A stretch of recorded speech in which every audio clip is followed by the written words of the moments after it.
Bonjour les amis phoniques, comme vous le savez, de temps en temps, comme ça, j'adore avoir quelqu'un au téléphone. Aujourd'hui, j'ai de la chance pour plusieurs raisons. La première raison, c'est que la personne que je vais vous faire découvrir écrit des textes qui sont vraiment prenants. Mais quand je vous dis prenants, vous allez voir, des fois les sujets sont quand même prenants et presque pesants même, tellement qu'elle les interprète bien et qu'elle les écrit bien. Oui, pourquoi ? Pourquoi je vous dis ça ? Parce qu'elle compose, elle écrit, elle chante, elle fait plein de choses, vous allez voir. C'est une multicarte de la musique, c'est une multicarte passionnée en plus. Alors vous la connaissez peut-être, d'autres pas, ça va me faire plaisir de vous la faire découvrir.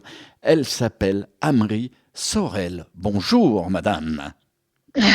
Bonjour Monsieur Olivier et bonjour à tous les auditeurs. Je suis vraiment très heureuse d'être avec vous tous aujourd'hui. Alors, est-ce qu'on peut déjà dévoiler plein de choses sur vous ? Donc, comme j'ai dit, auteur, compositeur, interprète, qu'est-ce que vous faites d'autre ? Enfin, qu'est-ce que tu fais d'autre d'ailleurs ? Pourquoi le vous ? Ah, parce que... Non, mais je sais pourquoi. Parce que j'ai dit vous tous. Non, il y a une raison. C'est qu'il y a tellement de choses autour de toi qu'il faut être plusieurs pour faire tout ça. On ne peut pas faire tout toute seule. C'est vrai que, comme tu l'as dit avec juste raison, je suis souvent appelée le couteau suisse ou la multicarte parce que je fais beaucoup de choses et parce que ma vie m'a permis de faire beaucoup de choses, un peu à l'image d'une table de mixage. On fait jouer certains curseurs et puis pas d'autres, et puis à un moment donné, il y en a qui se jouent ensemble. Enfin bref. Donc, écoute, pour commencer, moi, je suis issue du monde de la santé. J'ai commencé ma première carrière en étant infirmière. Et je suis aussi une entrepreneuse. Alors, j'ai créé 2 cabinets libéraux. J'ai exercé mon métier pendant plus de 15 ans avec toujours ce rêve enfoui de pouvoir un jour chanter, écrire. Et c'est au moment où je me suis reconvertie professionnellement. Alors, je me suis reconvertie dans une discipline et où aujourd'hui j'ai une expertise dans toutes les neurosciences cognitives, surtout tout ce qui concerne la santé mentale, le comportement, toutes ces neurosciences. Et j'ai créé mon cabinet conseil depuis 2000, donc l'an 2000. Et c'est à ce moment-là que j'ai dit maintenant, je vais pouvoir réaliser mon deuxième rêve, qui est celui de chanter, puisque le premier, c'était celui justement d'être conseil et d'accompagner les personnes sur le plan psycho-émotionnel. Et donc, voilà comment je suis revenue à la musique, puisque quand même, j'ai une éducation musicale de base avec, comme beaucoup d'enfants, piano, solfège. Mais bon, c'est pas ce qui m'intéressait. Ce qui m'intéressait, c'était de pouvoir chanter. Oui, c'était avant tout l'expression, je pense, qui t'intéressait. Oui, c'était ça. Et puis, je commençais à prendre des cours de chant sans savoir que l'aventure m'amènerait là où je suis aujourd'hui. Et c'est avec beaucoup d'humilité et de remerciement à la vie que je le dis, parce que vraiment, c'était pour me faire plaisir, c'était pour pouvoir faire chanter comme beaucoup de personnes chantent en France. Et puis un jour, le professeur me dit, mais je vois que tu t'ennuies. Est-ce que tu aurais une idée de chanson, de mélodie ? Mais je dis, mais j'en ai plein la tête. Et c'est comme ça que tout a commencé. C'est incroyable. Voilà. Ah oui. Au départ, tu es dans le milieu médical, mais parce que ta maman était infirmière, non, c'est ça ? Ma maman était infirmière, mon père était instituteur, il dirigeait une école primaire et en parallèle, il est chef d'orchestre, violoniste et chef d'orchestre. Il avait créé son propre orchestre de chambre. Donc j'ai grandi dans la musique avec mes deux frères qui eux aussi ont reçu une éducation musicale sur le violon, avec Ah, le violon. c'est beau, ça, c'est une chance quelque part. Ah, c'est une chance parce qu'on a été sensibilisé hein, à la musique et il me plaît toujours de dire que ma mère chantonnait tout le temps. Donc je pense que ça, c'est quelque chose qui m'a été de manière très inconsciente transmis. Oui. Et comme tu l'as dit toi-même, les années 2000 vont être hyper importantes pour toi. À commencer, bon, bah, dans ce domaine médical où tu vas œuvrer, mais aussi côté musique avec ta rencontre avec le pianiste Michel Tardieu. Alors voilà, ça a été dès 2002, quand j'ai commencé à avoir quelques créations en ma possession, je l'ai contacté et en fait, il est né de cette rencontre vraiment une complicité incroyable parce que souvent je dis de Michel qu'il est en fait l'orfèvre, puisque moi j'arrive avec ma pierre brute, j'arrive avec voilà ma chanson, j'ai une idée un peu de ce que ça va donner, et puis quand je repars de chez lui, eh bien j'avais ma chanson faite avec l'arrangement de fait, et mais c'est une comment dire, c'est un plaisir incroyable, et comme je le disais, je pars chaque fois, je pars avec comme une bague à mon doigt, et toutes les chansons, je les ai perçues comme ça. J'ai beaucoup de bijoux finalement. C'est joli comme description, ça me plaît. Mais c'est vrai, en plus, à force de se côtoyer, on comprend nos sensibilités, il a compris ma sensibilité, il a compris ce que j'aimais, il a compris mon style, il s'est adapté aussi parce que je n'écris pas toujours la même chose, je n'écris pas non plus, je ne compose pas non plus les mêmes choses. Je peux passer de la valse à un funk, voilà, c'est tout à fait diversifié. Et j'ai eu la chance d'avoir en face de moi un musicien qui a pu s'adapter à tout ce que je lui proposais. Je Et trouve ça magnifique. mais c'est énorme. Franchement, c'est énorme. Et notamment tout ce qui est un peu oriental, puisque je me suis beaucoup aussi tournée vers cette musique-là.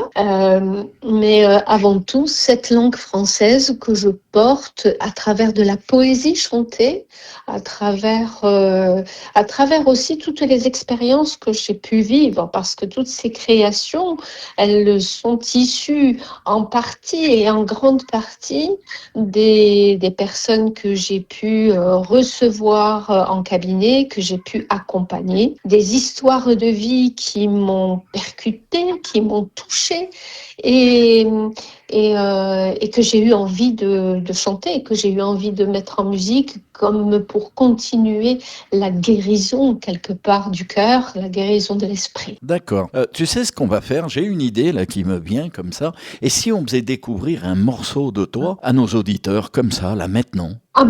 Sur ce genre, soit on peut faire écouter Pourquoi payer pour mon bourreau, puisque c'est la dernière que j'ai écrite, soit on peut aller sur le premier album que j'ai écrit, qui s'appelle Subtil, qui est sorti en 2007. Et là, on peut aller sur Pluie d'hiver, par Eh exemple. ben, on va prendre du premier album pour le moment, parce que bien sûr que ton dernier single, on l'écoutera, ça avec plaisir Oui, même. Mais oui, j'aimerais quand bien, bien voilà, même. découvrir un petit peu ce que tu faisais à ce moment-là. Je crois que l'album, il est sorti en Oui. 2006, non? C'est ça? En 2006, effectivement, 2006, pardon, oui, j'ai dit 2007 parce que dans ma tête c'était comme ça, mais 2006, effectivement. Et de cet album, il y a deux chansons que je continue à mettre au cœur de mes spectacles, réellement, même trois.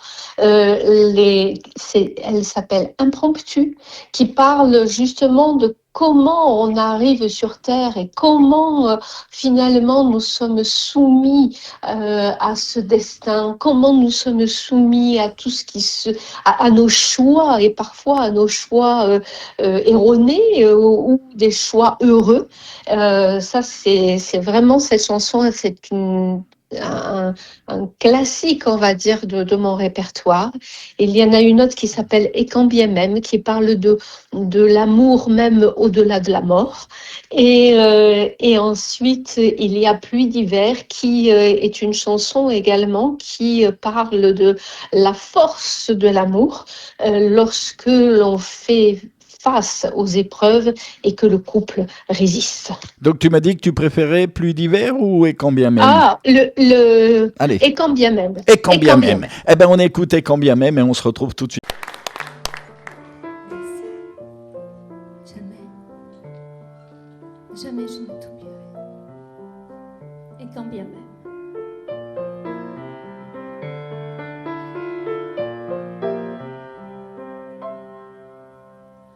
Même de l'autre côté de la terre, au jour de ton dernier jour, je promets d'être encore plus fière quand mon cœur frappera le tambour. Et si mes larmes sont amères sur mon chagrin trop lourd, je saurai devant ton corps de pierre garder le goût de l'amour. Et quand bien même, si j'ai un cœur d'enfant, je veux y croire même, si tout ça c'est du vent. Et quand bien même, si mes yeux sont mouillés, je suis certaine que jamais je ne t'oublierai.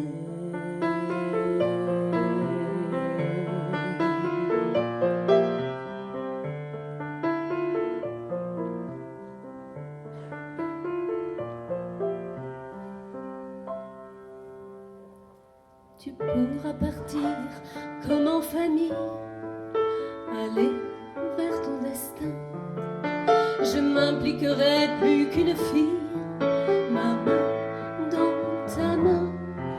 Et si ma force vacille, je puiserai en mon sein toute la rondeur qui brille pour suivre mon chemin. Et quand bien même, si j'ai un cœur d'enfant, je veux y croire même, si tout ça c'est du vent. Et quand bien même, si mes yeux sont mouillés, je suis certaine que jamais je ne t'oublierai.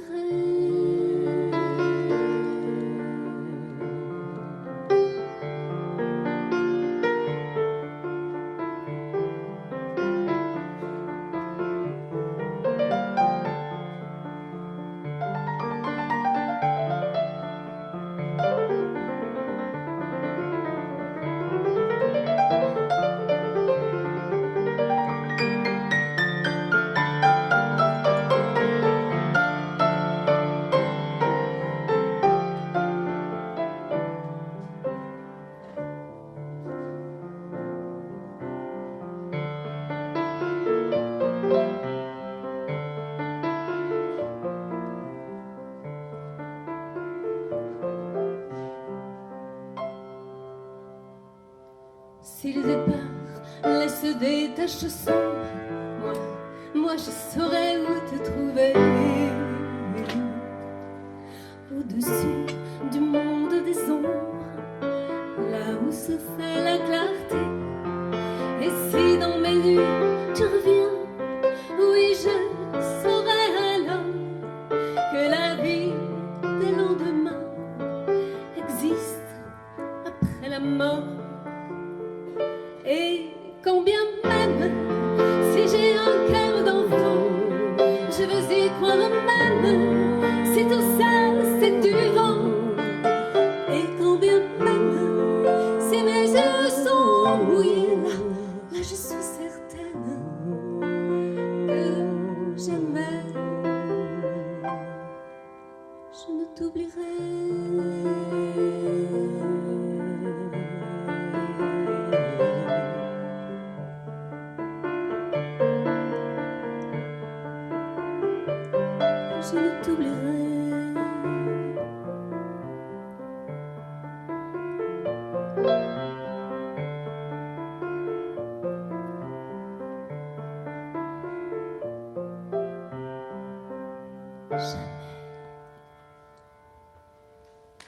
Bah là, je suis sûr que les gens comprennent pourquoi j'avais envie de t'interviewer, tu vois.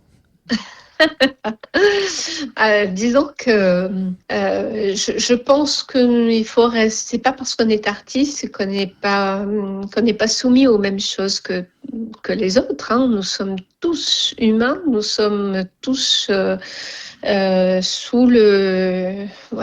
sur cette terre, soumis aux joies, aux peines, aux départs, aux séparations, etc.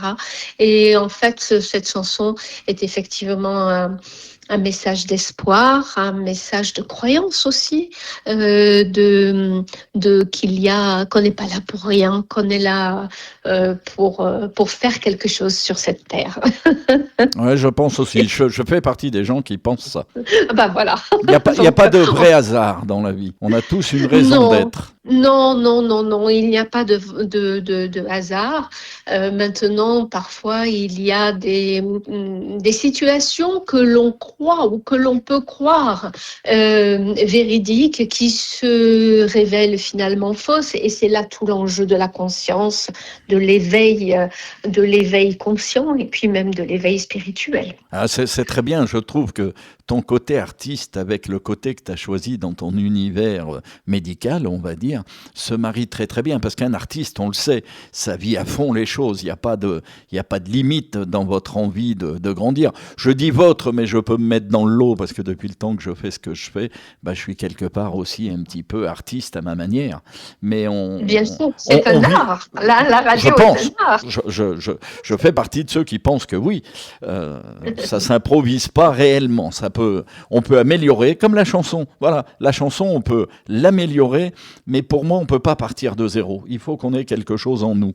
L'animation, c'est un petit peu pareil, effectivement. Tout à fait. Et c'est vrai que les gens comme nous qui avons développé un art, on a quand même quelque part en fond de nous, je ne sais pas comment le dire, mais on vit les choses beaucoup plus intensément que les gens traditionnels, je vais dire quelque part. Et beaucoup de gens sont artistes au fond d'eux sans le savoir. Ah oui, mais ça c'est une évidence et c'est ça qui est intéressant parce que dans l'interaction, alors je suis en train de développer différentes conférences et notamment une sur le pouvoir de la voix et sur sa personnalité, sur le développement de sa personnalité. Alors que ce soit dans la voix parlée ou chantée. Hein. Et je vois bien que dans les interactions, et lorsque je fais vivre certaines expériences aux personnes qui sont présentes, eh bien, il y a des déclics qui se font, il y a des regards qui s'allument, il y a c'est fabuleux, quoi. En plus, en ayant cette expertise en neurosciences cognitives et comportementales, ça me permet d'avoir une lecture encore plus affinée, on va dire. Et je vois ce qui se passe. Mais ça, on en parlera peut-être tout à l'heure quand on parlera du concours de chant, parce que ça, c'est une des dernières étapes actuelles que j'ai mises en place.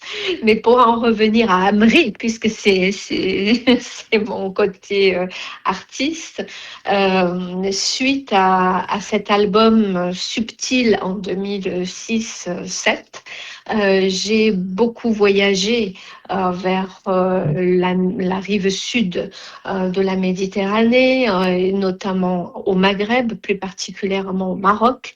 Et là, ça a été une expérience à nouveau assez incroyable, puisque en fait, j'ai tendu l'oreille, j'ai essayé d'entendre différemment cette langue arabe, puisque quand nous l'entendons avec nos oreilles françaises, elle peut paraître raide, entre guillemets, elle peut paraître parfois un poil agressive à nos oreilles. Et en fait, quand on commence à s'y intéresser, eh bien, moi, pour ma part, j'y ai découvert beaucoup de douceur et beaucoup de choses suaves, presque comme quand on chante en anglais.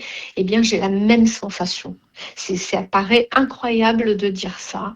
Et tout ça m'est venu parce que j'ai eu plusieurs rencontres que la vie m'a présentées.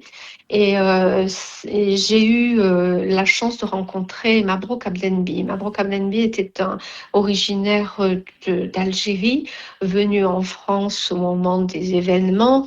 Et il a passé toute sa vie en France, il a travaillé en France, et il était doté d'une grande capacité poétique. Et au même moment, j'ai commencé à écouter de la musique, et notamment la musique de Fayrouz. Fayrouz, qui est la chanteuse libanaise qui est connue de manière internationale. Et lorsque je l'ai entendue, cette tessiture, cette façon de chanter m'a vraiment séduite, m'a charmée. Et en fait, m'a donné l'impression, je dis bien l'impression, que chanter en langue arabe était possible. Et je me suis lancé un défi. Et puis pas n'importe quel défi. Et pourquoi je ne chanterais pas en langue arabe? Ça, Puisque c'est une langue de la Méditerranée, je suis méditerranéenne, je vis au bord de la mer, je chante en anglais, je chante en espagnol, et puis pourquoi pas? Et c'est rare, une chanteuse française qui chante en arabe, c'est quand même très rare. Il n'y en a pas. Il n'y en a pas, hein, c'est ça. Hein. Non. Ça. Non. Et ça a débuté en 2008. Donc, inutile de te dire qu'à ce moment-là, j'arrive dans un paysage culturel avec quelque chose qui n'existe pas, où le monde arabe est assez charmé parce qu'ils entendent que je ne suis pas arabe.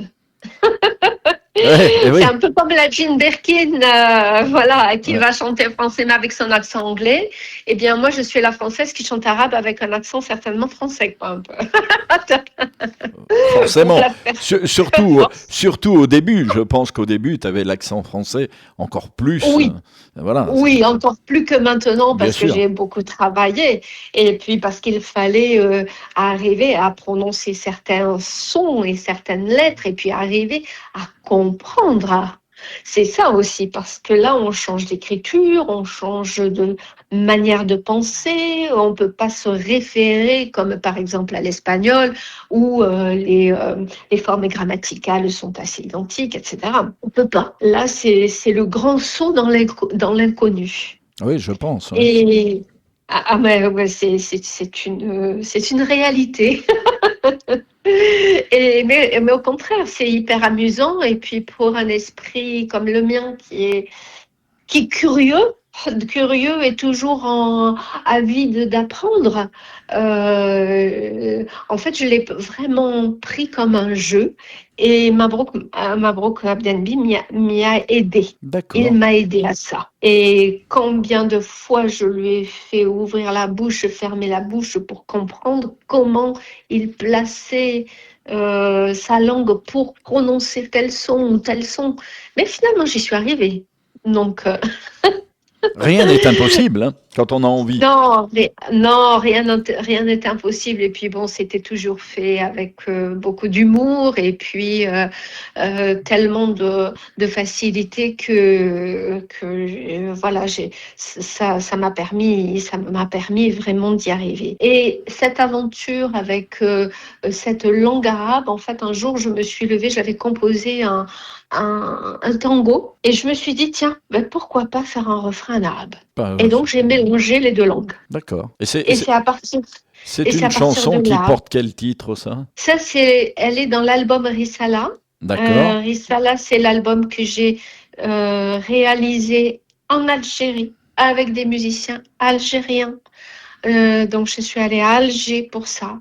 Et c'est la chanson Winek. Winek, ça veut dire où es-tu? Eh bien écoute, ça va te surprendre, mais on va l'écouter avec les auditeurs et maintenant. Avec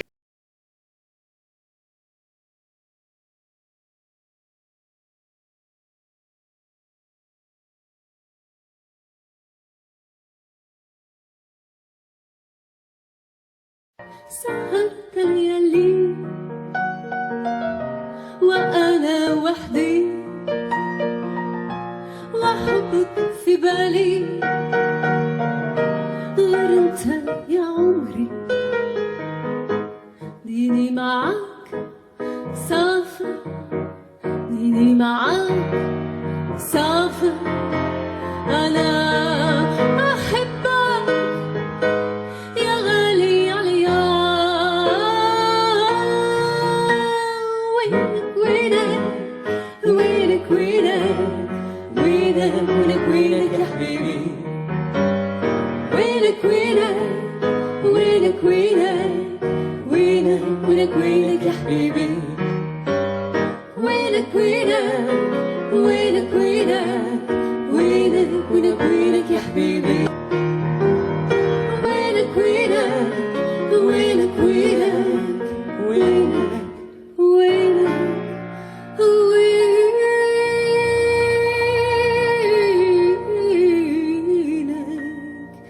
يا حبيبي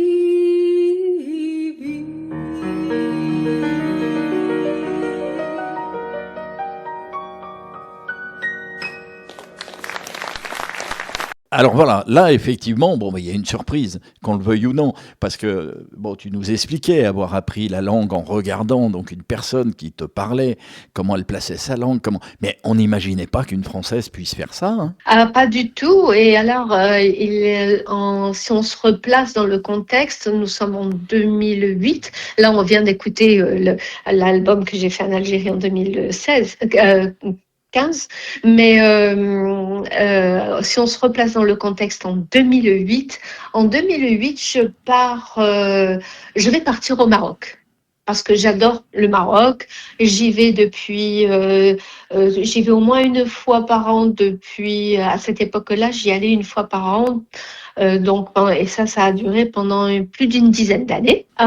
Et donc, juillet 2008, on va partir au Maroc et là, je reçois par l'intermédiaire d'une plateforme Internet un message d'un musicien du Maroc qui me dit « J'ai écouté vos maquettes et que vous avez publiées sur cette plateforme et si vous venez au Maroc, j'aimerais bien vous rencontrer. » Et bien, je dis, je pars demain ou après-demain, je pars.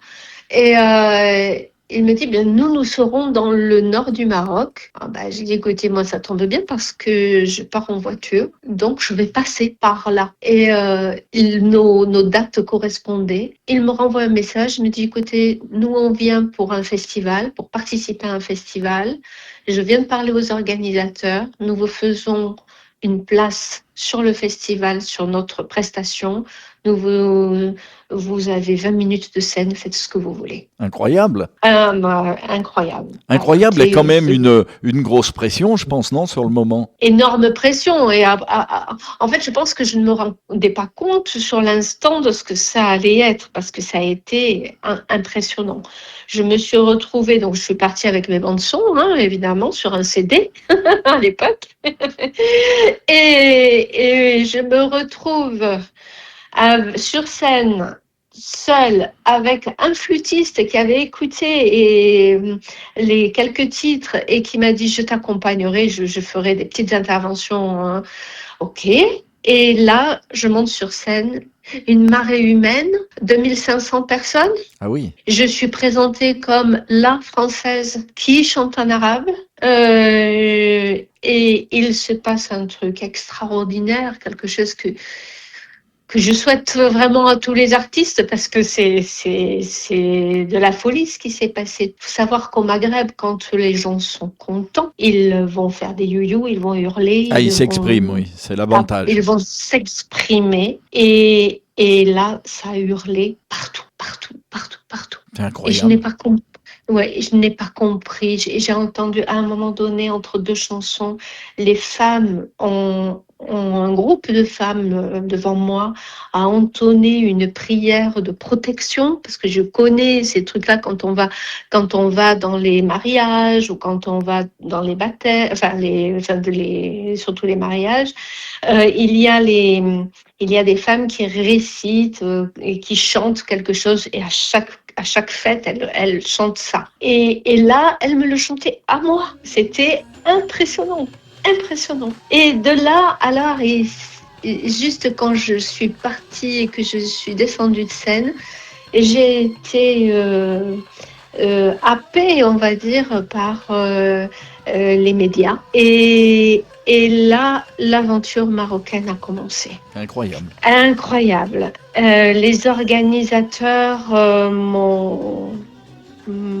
demandé à revenir l'année suivante et ils m'ont fait rencontrer quelqu'un qui a beaucoup compté aussi dans mon parcours artistique, c'est Ahmed Salmouni. Je le cite parce qu'aujourd'hui il n'est plus de ce monde comme Mabrouk, mais Ahmed en fait était auteur-compositeur et professeur de musique au conservatoire de la ville de Tétouan dans le nord du Maroc, à côté de Tanger, à 60 km de Tanger.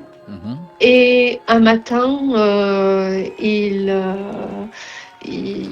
vient au hall de l'hôtel et il me dit, voilà, je voudrais te faire écouter quelque chose, ou en tout cas lire quelque chose.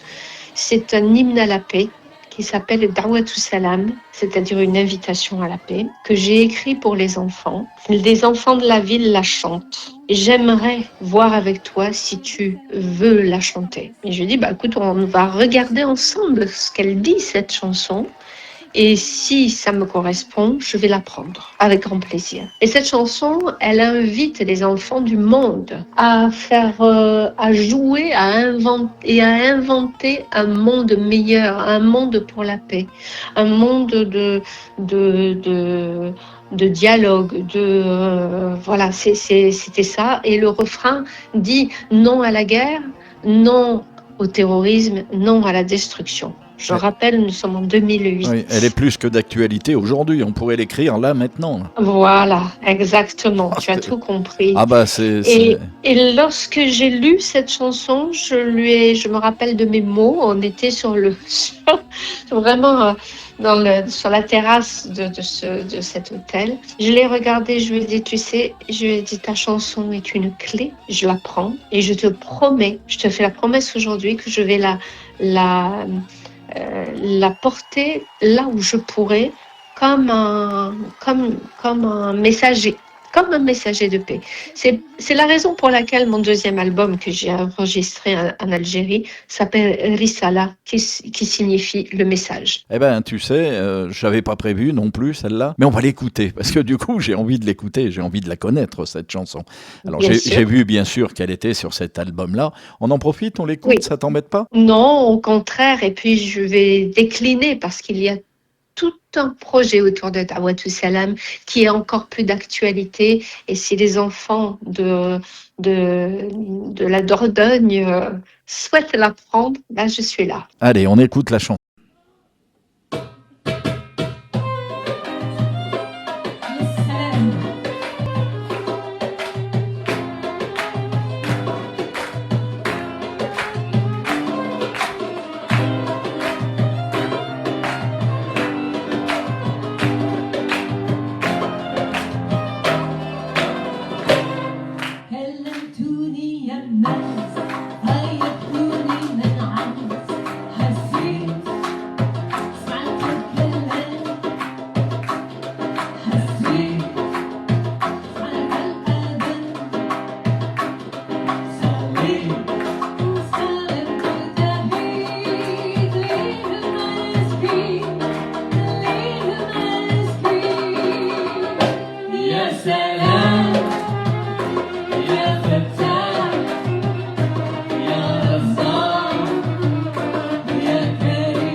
Eh ben voilà un beau message de paix. Et puis alors, aujourd'hui, c'est tellement important, je trouve, que des messages comme ça soient transportés par la chanson, par la musique, par le plaisir. Oui, la musique est un vecteur puissant de dialogue et de dépassement de croyances, de stéréotypes. C'est exactement la mission de cette chanson.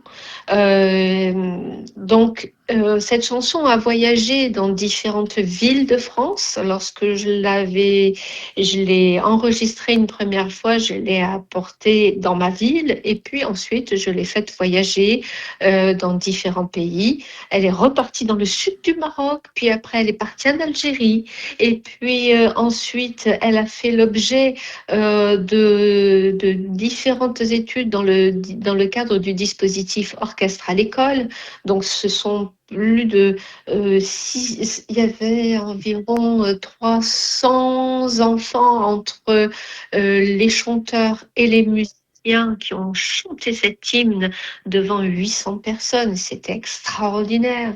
Il y a des villes comme Perpignan, des villes comme Nîmes en 2024. Et tout ça parce que pendant le Covid,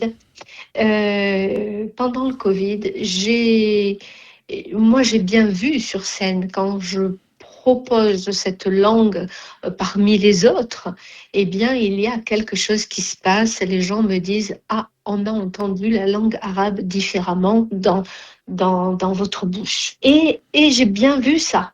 Et j'ai bien senti ça. Alors, j'ai contacté des linguistes. Et une linguiste du CNRS de la ville de Montpellier, Mélissa Barkat, qui est vraiment docteur et spécialiste des langues, a entendu mon appel et nous avons commencé à travailler sur un projet qui s'appelle Paxar. Et ce projet vise à faire circuler donc cette œuvre et récupérer en effet tous les témoignages des enfants en disant est-ce que vous connaissiez la langue arabe avant, quelle idée vous en aviez, aujourd'hui quelle idée vous en avez, et vous, vos parents sont d'origine ou pas, et est-ce que vous aviez eu cette transmission, oui, non, enfin tout un tas de choses qui nous ont permis et qui nous permettent encore de montrer comment on arrive à finalement donner du sens Et puis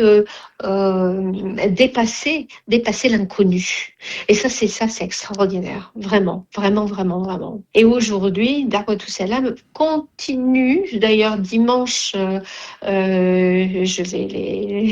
dimanche 10 mai, je suis invitée à prendre part sur une conférence qui est organisée par une association montpelliéraine, où je vais raconter ce fabuleux destin, finalement, de cet hymne à la paix, qui, pour moi, ne fait que commencer. Il faut savoir que le Maroc m'a beaucoup soutenue pour que je puisse développer un kit d'éducation à la paix avec cette chanson, et que cette chanson est inscrite officiellement dans les programmes d'éducation de ce que l'on appelle les MRE, c'est-à-dire qui est une branche, un ministère au Maroc, qui est le ministère des Marocains résidant à l'étranger. Donc c'est quand même quelque chose de puissant. Ah oui. C'est inimaginable. C'est inimaginable. Voilà. C'est inimaginable parce qu'au départ, en fin de compte, ça démarre d'un petit, comment je dirais, d'une personne qui a écouté ce que tu faisais et qui t'a invité là-bas. Mais c'est impressionnant, quoi, que tu aies réussi à développer tout ça autour de cette rencontre. Oui, mais alors après, donc je suis retournée à Tétouan, où j'ai invité sur scène une quarantaine d'enfants qui ont chanté avec moi cette chanson pour la ville, pour les habitants de la ville de Tétouan. Et puis lors de mes concerts, j'ai fait intervenir des chorales. Moi, j'aime bien avoir des chorales sur scène avec moi. Ça leur permet à la fois de s'exprimer, parce que des fois les chorales n'ont pas toujours la possibilité de se produire, hein, il faut être clair. Et en même temps, eh bien, je leur demande de m'accompagner sur cet hymne à la paix et de porter la voix, d'unir les voix pour ce message universel. C'est tout. Et donc là, j'ai fait ça à Toulouse, j'ai fait ça à Montpellier. Chaque fois, ça me donne vraiment. Souvent, je parle de une profondeur, de justesse, de ce pourquoi finalement ce cadeau m'a été fait et que j'honore le plus possible. Oui, parce que je précise aux auditeurs, bon, on parle du Maroc, de l'Algérie, mais tu te produis bien sûr aussi autour de chez toi et en France.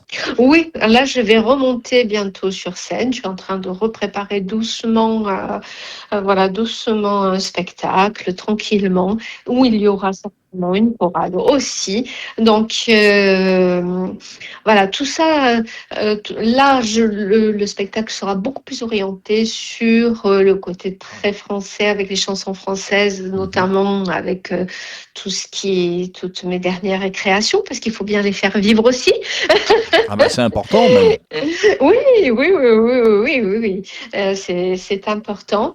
Maintenant, je mixe toutes les langues dans le spectacle, et je continue à faire jouer cette multicarte linguistique, parce que nous sommes aujourd'hui sur une ouverture multiculturelle, sur une ouverture vers le monde. Nos enfants voyagent, nos enfants travaillent à l'étranger. Donc, c'est aussi bien de pouvoir véhiculer ça au travers des chansons. Donc, voilà, je continue. J'ai un caractère persévérant.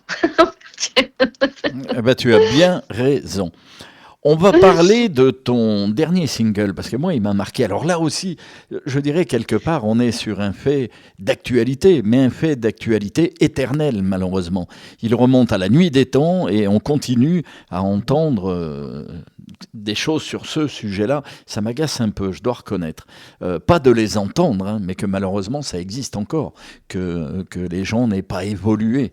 On l'écoute, je parle bien sûr, tu as dû deviner de pourquoi payer pour mon bourreau, Pour mon et puis on en bourreau. parle Oui, après. avec plaisir.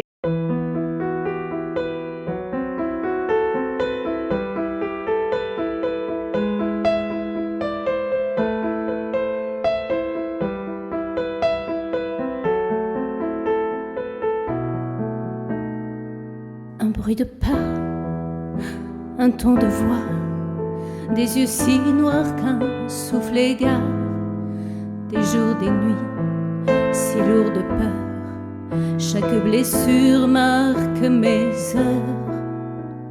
Rongée au sang, je suis victime, salie au cœur de mon intime. Et dans tes chaînes invisibles, je suis un jouet que tu brises. Alors j'ai hurlé à la mer pour les silences ou les sanglots, mais rien n'efface ma colère. Pourquoi payer pour mon bourreau de l'injustice classée sans suite? C'est bien ma vie qui est détruite. Pourquoi payer pour mon bourreau quand l'amour même a fait défaut?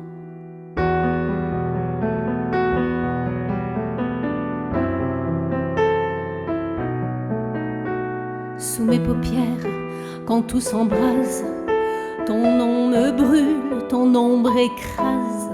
Pourquoi devrais-je réparer un cœur qui n'a pas su m'aimer?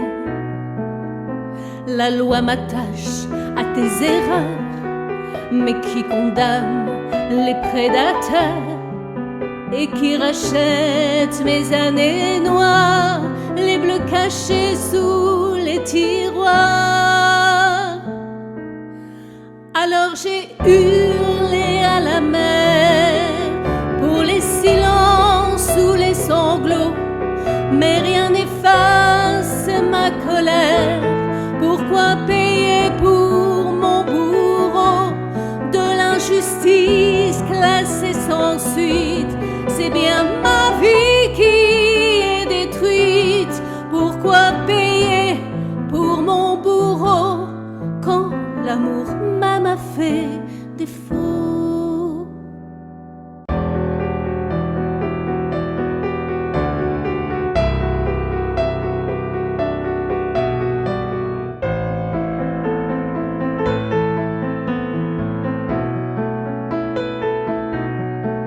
De l'injustice classée sans suite, c'est bien ma vie qui est détruite. Pourquoi payer pour mon bourreau quand l'amour même a fait défaut? Alors ce morceau, je le trouve carrément superbe, et puis comme j'ai dit juste avant, pour moi il exprime malheureusement des faits d'actualité qu'on entend beaucoup trop souvent.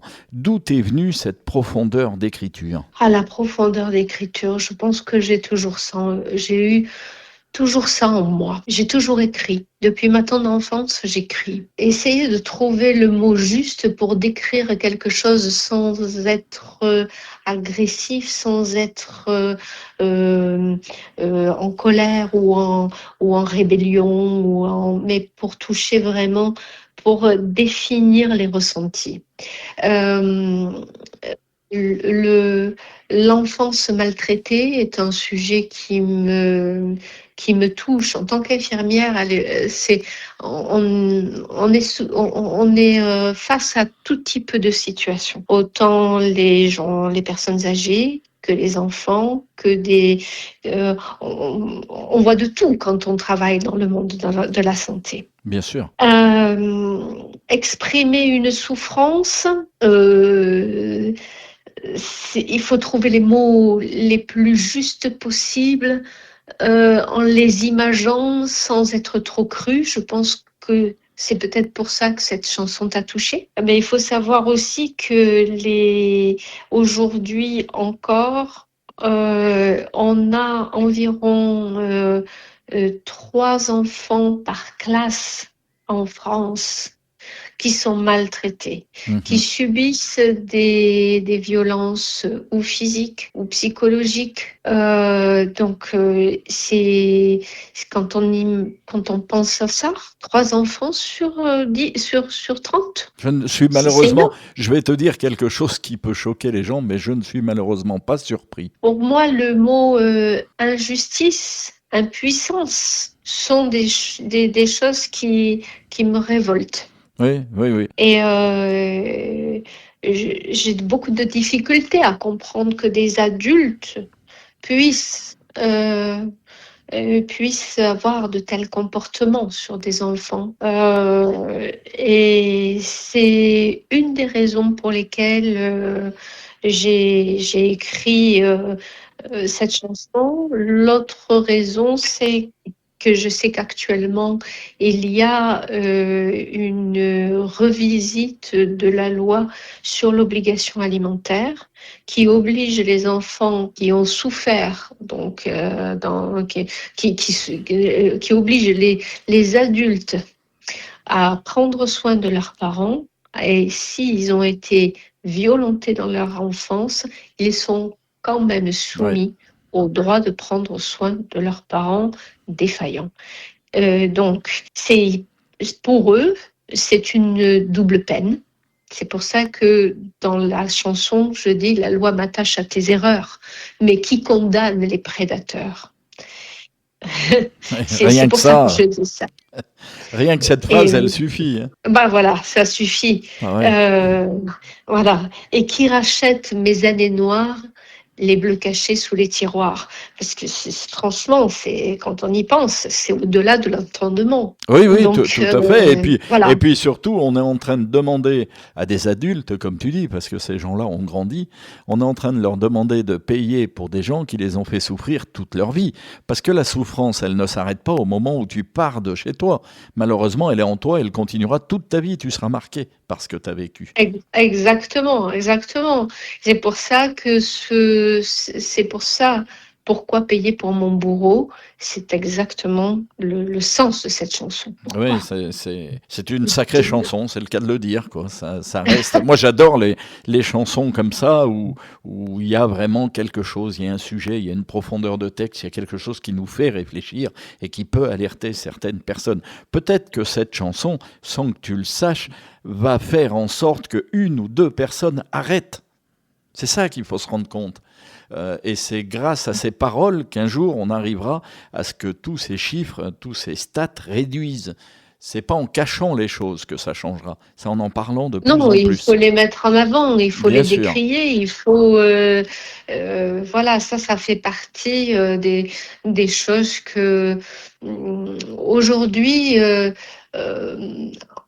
Je vais dire que au jour d'aujourd'hui, j'aurais pas pu chanter ça il y a 40 ans, par exemple, ou 30 ans. Malheureusement, parce que pourtant, on en aurait eu besoin. Oui, mais on en aurait eu besoin il y a 40 ans, quelque part. Oui, mais bien sûr. Mais ça n'aurait pas été accepté, je suis bien d'accord avec toi. Voilà, c'est ça. Aujourd'hui, on peut, parce qu'il y a beaucoup de choses qui sont mises en avant avec tous les mouvements, avec toutes les informations sur toutes ces relations toxiques, etc. D'ailleurs, là, je pourrais pas te faire écouter cette chanson-là, mais elle sera dans mon prochain spectacle. C'est une chanson qui parle justement de la toxicité des relations et qui montre comment, lorsqu'on est sous emprise entre guillemets et que l'on confond amour et illusion, on va dire, d'amour, comment on peut aller jusqu'à en mourir. Je suis impatient de l'écouter quand elle va sortir, cette chanson. Ah là, il y a une impatience, là, je peux te dire. Ça, c'est certain. Ah oui, je pense qu'il y aura là aussi une belle puissance derrière tous ces mots.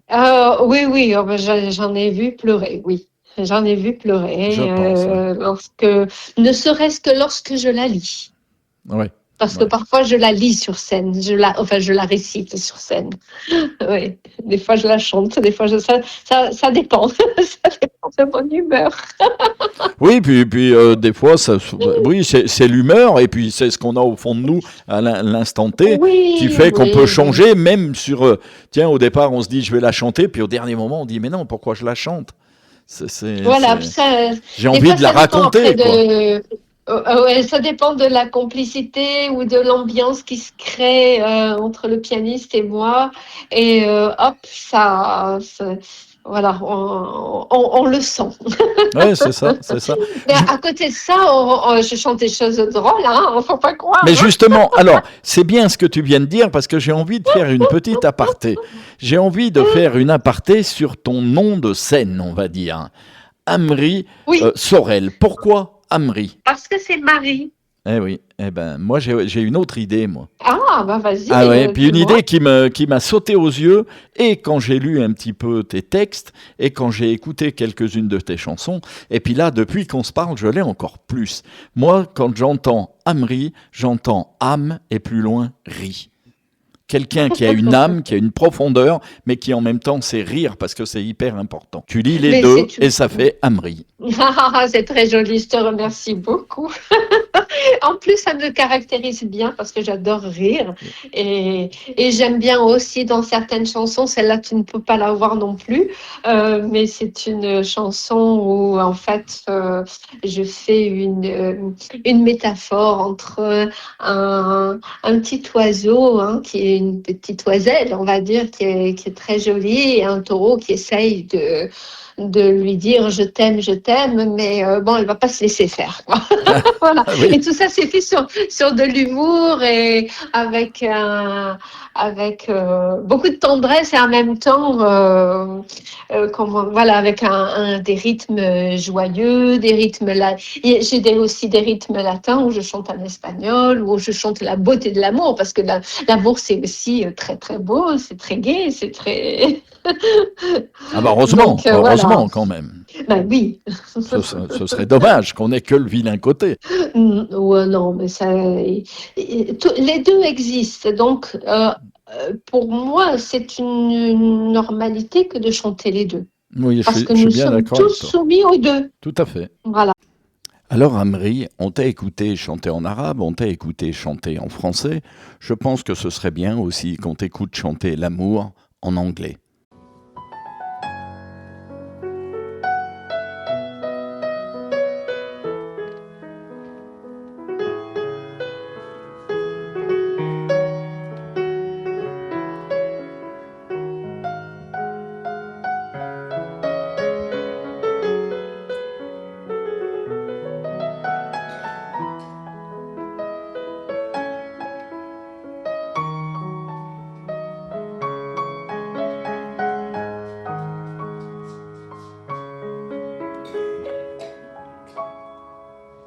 You know, I want to tell you how much I love you.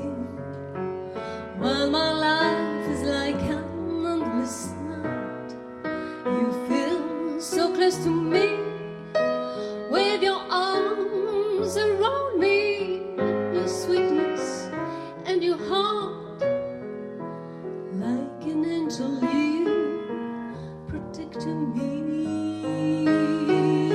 You know, I want to tell you how much I love you. While we can't live in anything, we find no meaning anymore. Though my soul by tears and crying, stuck and wet and almost dying, we never stumble and never fail. And I love you, I love you, I love you so, and I love you.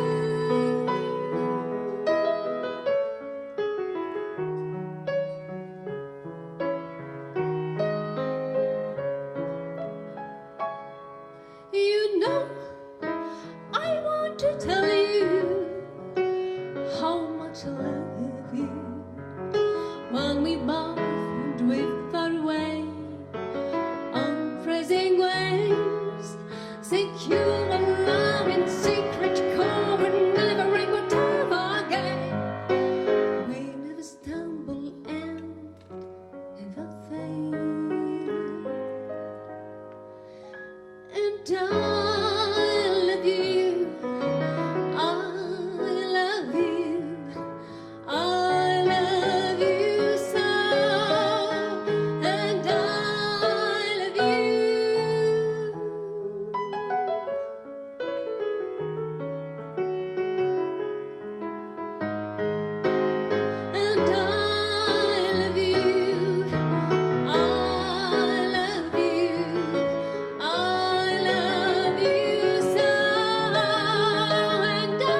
Magnifique chanson, effectivement, pour parler d'amour. Maintenant, on va parler un petit peu de ton concours de chant. Cette idée t'est venue pendant le Covid, je me trompe? Et donc, sortie de Covid, difficile pour les artistes cette Oui, période-là. très très dur. Il y a eu un arrêt.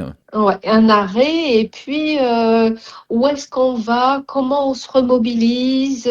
Comment on va faire? Et j'avais depuis 2014-2015 l'idée de création d'un concours de chant. Et sortie de Covid, j'ai dit ben c'est l'occasion ou jamais de tenter de créer ce concours. Et j'ai créé le Royaume de la chanson française, concours spécialement dédié à la chanson française. Enfin, une bonne nouvelle. Et oui, Ça m'agace c'est une un petit peu. excellente Moi, ça m'agace un nouvelle. petit peu sur ces concours où il y a de superbes concours. Hein. Moi, j'en suis quelques-uns. Je suis des artistes qui font des concours aussi. Ça m'agace un petit peu quand d'entrée, ils nous attaquent avec des textes en anglais alors qu'ils chantent très très bien le français. Leur origine. Et à chaque fois, je suis un petit peu agacé quand même. Je dis, c'est dommage.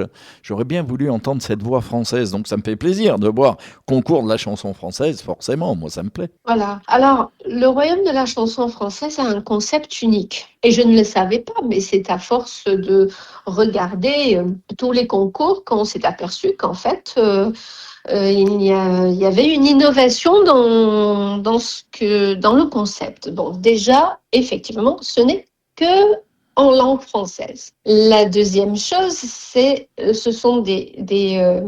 y a une audition en présentiel, en conditions de scène, et les chanteurs qui viennent s'exécutent dans la totalité de la chanson. Ah oui.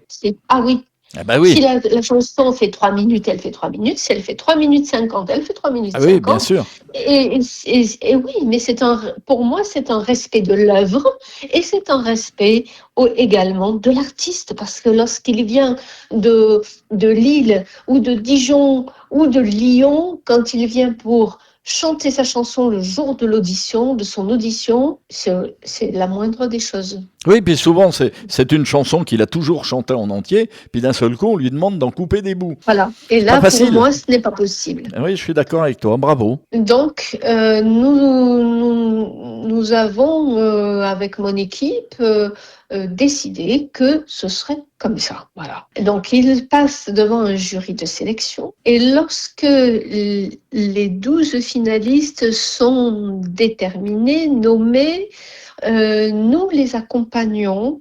de ce jour-là jusqu'au jour de la finale. Alors, oui. de quelle manière? Oui, on les accompagne de différentes manières. La première, c'est que j'assure les relations presse. C'est-à-dire quelqu'un qui est à Lille, je vais trouver le correspondant presse de Lille, de quartier de cette personne-là, pour tenter d'avoir un article et je remercie la presse parce que la plupart du temps, ils jouent le jeu et chacun de nos finalistes gagne déjà une visibilité dans les journaux. Ils ont un article. Ça, c'est bien. Oui, c'est bien parce qu'il y en a qui commencent, donc ils ont un début de book. Et puis, il y en a qui sont plus avancés, et bien ça leur fait une actualité supplémentaire. Eh ben, j'ai envie de faire quelque chose, moi. Si ça t'est utile, c'est volontiers que je le propose. Moi, je te propose, quand tu en as besoin, sur ces finalistes, de me contacter et on te fera des petits montages vidéo avec leur aide, bien sûr, qui soient de n'importe où, hein, c'est pas un problème. On fera des petits montages vidéo, ils pourront se présenter et présenter la chanson qu'ils ont envie de défendre. D'accord, écoute, je te remercie beaucoup pour cette main tendue. Tout ce qui est fait pour nos finalistes, nous on prend. Je pense que c'est aussi à nous de nous investir dans ces domaines-là, parce que si on ne s'investit pas pour ceux qui essayent d'avoir de la notoriété, eh ben on va tourner au milieu d'une dizaine d'artistes qui resteront, puis il n'y en aura plus d'autres. Oui, c'est un risque. Pour moi, c'est un gros risque, oui. Oui, c'est un gros risque. Donc voilà, on assure ça. Ensuite, je leur donne la possibilité, pour ceux qui le désirent, d'organiser un call avec moi en visio, soit pour les guider sur un choix de chanson, Mhm. soit pour les aider aussi dans la maîtrise du trac ou de l'émotion ou quelque chose comme ça, parce que la finale se déroule uniquement en piano et voix. Ah oui. C'est-à-dire qu'aujourd'hui, et c'est en ça que notre concours est unique en France, Thierry Gauthier, qui est notre pianiste officiel du LRCF, donc le Royaume de la chanson française, accompagne nos finalistes uniquement au piano. Ah oui, oui. Donc il n'y a pas de bande son, rien. La voix doit être pure et en place. Oui. Et nos finalistes se produisent 2 fois. On leur donne la scène pour 2 chansons différentes. D'accord. Donc, en fait, lorsqu'il y a la finale, je conçois la finale comme un concert, comme un gala, et pas comme un concours, parce qu'à ce stade-là, ils ont tous gagné quelque part. Oui, tout à fait. D'accord. Tout à fait. Voilà. Donc, la veille du gala, ils sont tous réunis et ils ont un travail pour les juniors, les adultes interprètes et les auteurs-compositeurs, parce que nous avons cette catégorie aussi. Et les auteurs-compositeurs sont également accompagnés par Thierry Gauthier. D'accord. Et donc, le samedi, tout le monde travaille les 2 chansons avec le pianiste. Quant à moi, je fais tous les réglages un peu scéniques et qui permettent aux finalistes d'être un peu plus à l'aise ou de se trouver des positions, etc., pour les aider un petit peu plus. Et derrière moi et à côté de moi, j'ai toute une équipe vraiment engagée, dynamique, fidèle, solide. Nous sommes en fait une famille et le Royaume de la chanson française est une famille. Ah ben, c'est impressionnant. Voilà, c'est une famille d'artistes, c'est une famille de cœur. Tout le monde, s'il y en a un qui va pas, c'est tout le monde qui va venir le soutenir. C'est comme ça que ça fonctionne. Et je pense que c'est grâce aussi à cette dimension humaine et puis j'allais dire, de liens vraiment qui sont solides et serrés que tous nos candidats, et donc quand même, on est un des plus gros concours de la région, puisqu'on a quand même 100 candidats qui viennent chez nous, qui ressentent ça. Ils sont accueillis, ils sont chouchoutés, ils sont écoutés, ils sont accompagnés, ils sont sécurisés, rassurés. Et puis c'est un domaine Donc, que on tu leur connais bien. donne. C'est un domaine que tu connais bien en plus. Oui, mais bien sûr, Ce que non, souvent, en tant que père ou en tant que mère, quand on n'a pas eu quelque chose, c'est la chose que l'on va donner à nos enfants. Mhm. Exact ou pas? Oui, oui, exact. Donc, en fait, permettre quand j'ai commencé en tant qu'artiste à nager un peu dans cet univers, c'est souvent que je me suis retrouvée face à des questions, face à de la solitude artistique également, sans savoir par quel bout le prendre. Eh bien, nous, dans le Royaume de la chanson française, en tout cas pour ce qui concerne le concours, on fait tout pour qu'il y ait un filet de sécurité Bravo. à tous les niveaux. Les auditions auront lieu le 7, 18, 14 et 15 novembre, c'est ça? Alors, 7, 8, 8, 14 pourquoi j'ai et dit 15. 18? Mais oui, non mais voilà, 18. 7, 8, 14 et 15 novembre. C'est-à-dire que sur ces 4 dates, chaque personne qui s'inscrit va recevoir une convocation pour passer sur l'un de ces 4 jours. Bien sûr. Et s'ils sont retenus en finale, ce sera le 28 février à Palavas-les-Flots au théâtre Le Nautilus. Et là, ils exécuteront 2 chansons en piano et voix avec notre pianiste officiel Thierry Gauthier. Eh bien, ça fait un beau concours. Ça fait un très beau concours et puis on a un public qui est fidèle aussi, donc on fait en sorte d'avoir de jolies lumières, d'avoir un dress code aussi parce que c'est aussi ça représente aussi la France, l'élégance de la France. Oui, tout à fait. Tout à Que, fait. que d'être. Nous, on refuse les jeans baskets sur scène.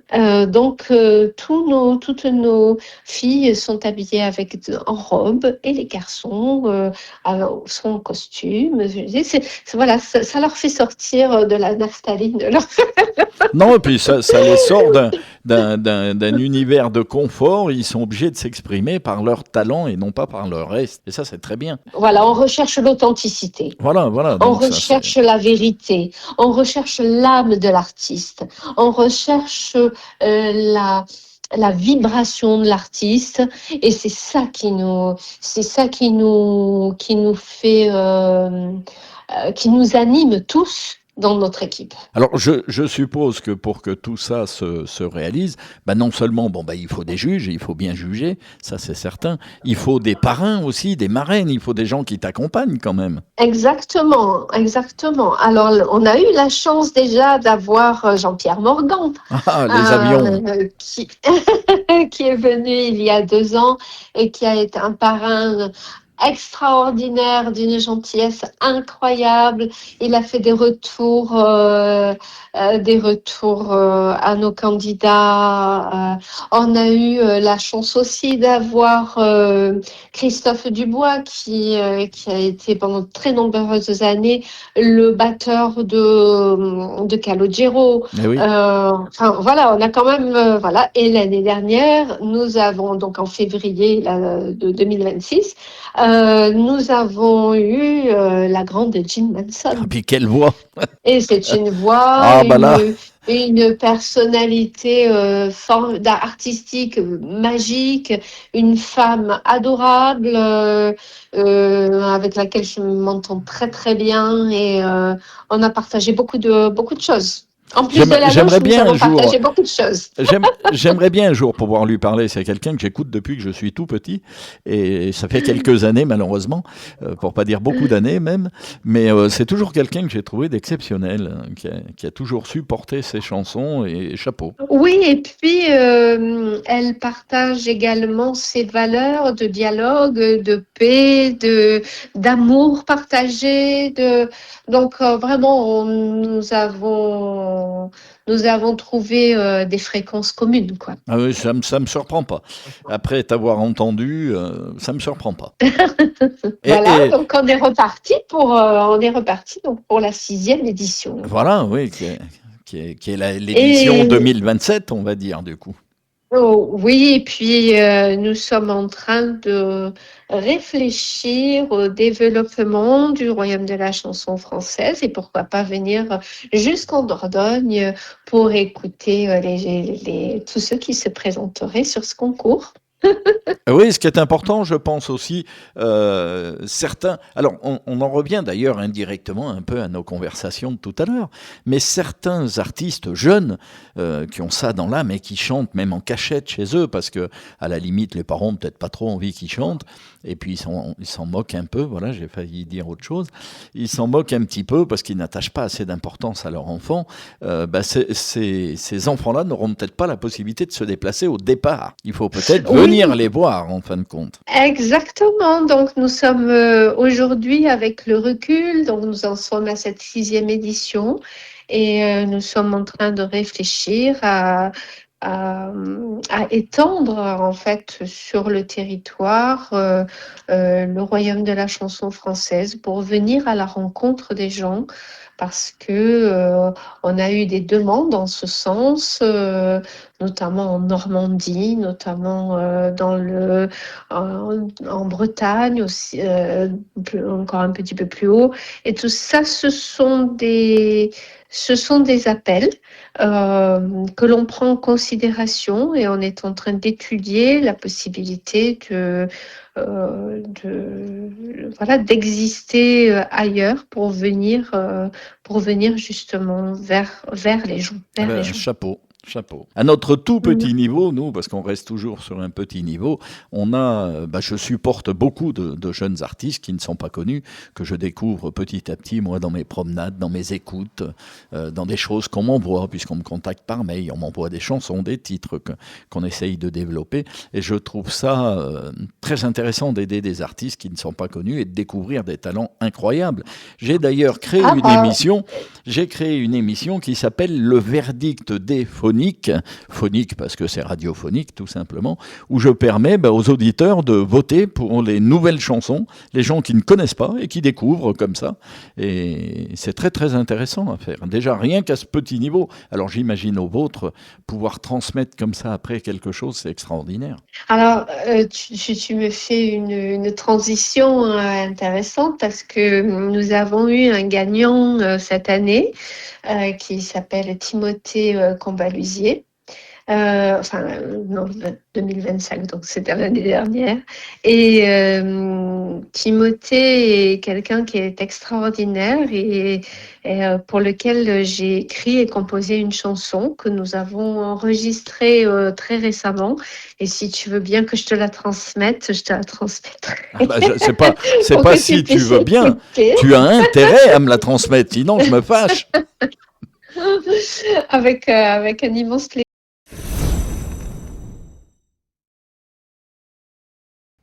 La chanson s'intitule « Mon amour, tu es ».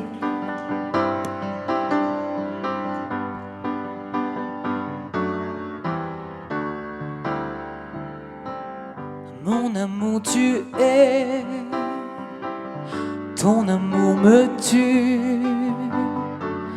Pourquoi se parler, puisque l'amour c'est tu. Mon amour s'en va, ton amour s'en fout. Fou encore de toi, toi et moi, c'est ça. Sais-tu ce que je pense? Sais-tu ce que je sens? Le vide de tes absences, ma vie n'a aucun sens. M'enfuir ou me voiler la face, face à toi je ne sais plus. Plume d'ange ou de glace, glacer mon sang déchu. Mon amour, tu es, ton amour me tue. Pourquoi se parler, puisque l'amour c'est tu. Mon amour s'en va, et ton amour s'en fout. Fou encore de toi, et toi et moi c'est ça. Sais-tu ce que je pense? Sais-tu ce que je sens? Quand ton indescendance me blesse jusqu'au sang. T'oublier une évidence, danse ton nom sur mon cœur. Perdu dans ta dépendance, entre feu et douceur.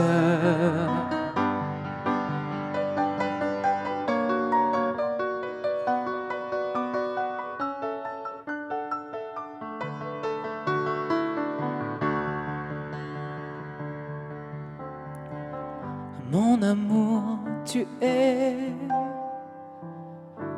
ton amour me tue. Pourquoi se parler, puisque l'amour c'est tu. Merci. Et merci à Magali pour avoir permis de continuer l'aventure dans ce concours et de m'avoir écrit cette chanson. Merci beaucoup Magali, merci à vous. Merci Amri de nous avoir permis cette découverte et d'écouter cette magnifique chanson de Timothée. On va continuer bien tranquillement. Tu parlais de découverte. En fait, ce concours-là, le Royaume de la chanson française, il permet, au-delà de la découverte, en fait, comme je dis aux jeunes, glissez-vous dans votre peau d'artiste. Venez vous tester, venez dépasser votre limite, venez exprimer qui vous êtes. Qu'on gagne ou qu'on gagne pas, c'est l'expérience qui compte. Exactement. Et nous avons eu une jeune fille qui était arrivée 14 ans, 15 ans, je ne sais plus qu'est-ce qu'elle avait exactement, qui était pas bien dans sa peau, on le sentait, mais un grain de voix incroyable. Cette jeune fille s'est retrouvée en finale, c'était la 2e édition du concours. Même si elle n'a pas gagné le premier prix, elle s'est sentie valorisée, reconnue et soutenue. Et depuis, c'est comme une fleur qui éclot. Elle s'épanouit de plus en plus. Oh, je la vois, je la suis sur les réseaux. C'est formidable de voir ça, c'est formidable.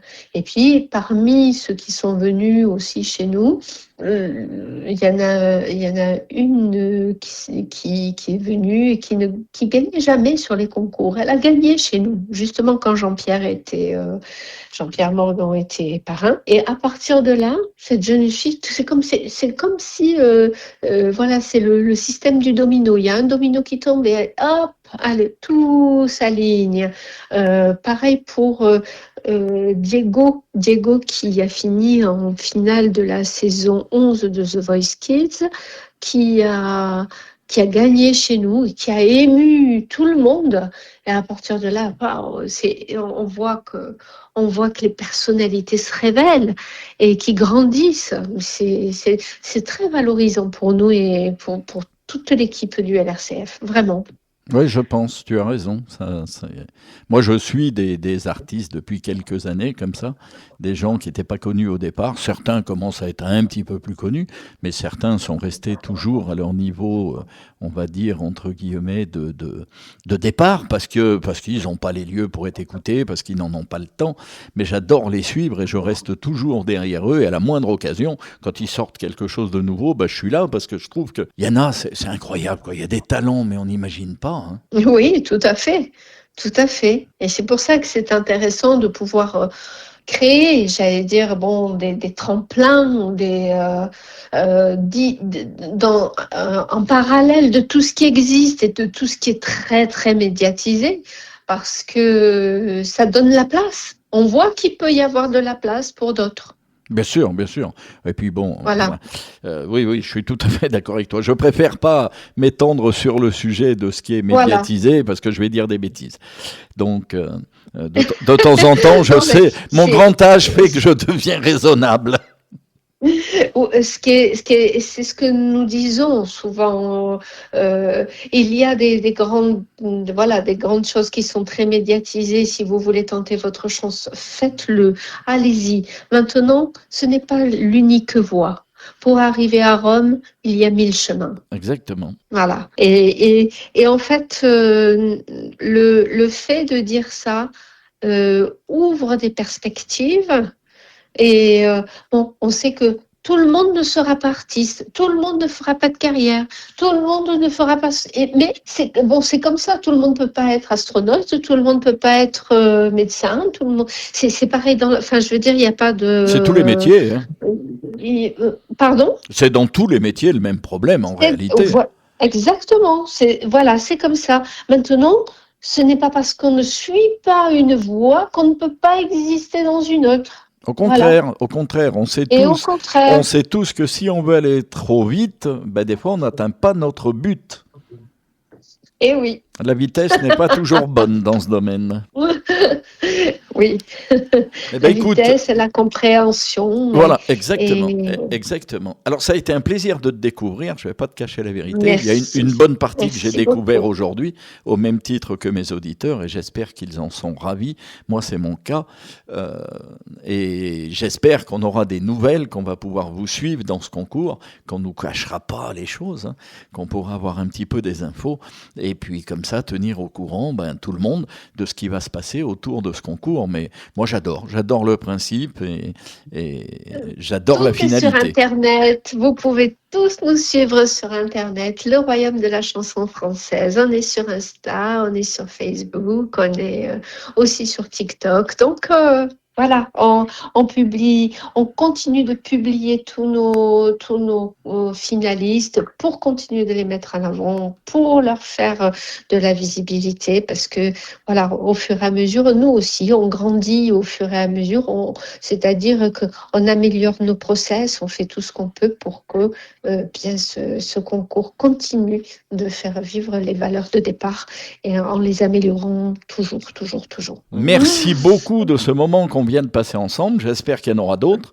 que tu auras beaucoup de Merci, choses avec à nous plaisir. dire. Déjà, je compte sur toi pour nous parler de ce nouveau spectacle que tu es en train de mettre en place, qu'on puisse un petit peu connaître les dates à laquelle tu joueras, les endroits. Tout ça, c'est pareil, on communiquera volontiers dessus et on fera ce qu'il faut pour relier l'information au niveau de nos réseaux sociaux. Merci, merci infiniment, Olivier. Merci beaucoup. En tout cas, merci pour cette invitation. Merci pour voilà, d'avoir pu partager aussi avec tous les auditeurs de Radiophonique, parce que c'est bien d'être aussi radio web et de pouvoir être écouté dans le monde entier.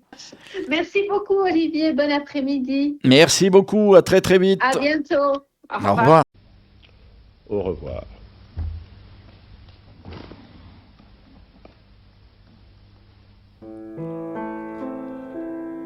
Les Beyrouth, depuis la France, je te salue Beyrouth.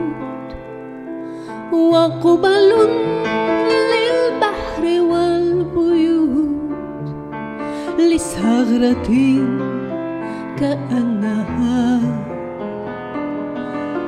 وجه بحار قديم هي مين روحي شعب خمر هي مين عرقه قبس ويسمين فكيف صار طعمها طعم نار ودخان لبيروت مشدود من رماد لبيروت من دم لولد حمل فوق يدها أدفعت مدينتي قنديلها أغلقت بابها أصبحت في المساء وحدها وحدها ولا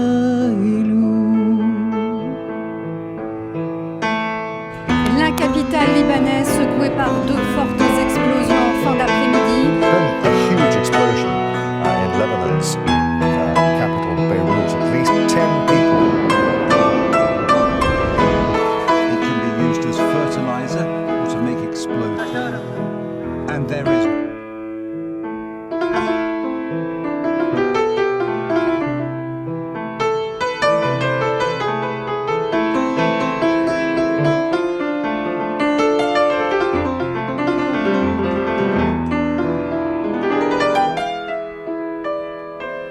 Les Beyrouth, depuis la France, je te salue Beyrouth. وقبل للبحر والبيوت لثغرتي كأنها وجه بحار قديم أنت لي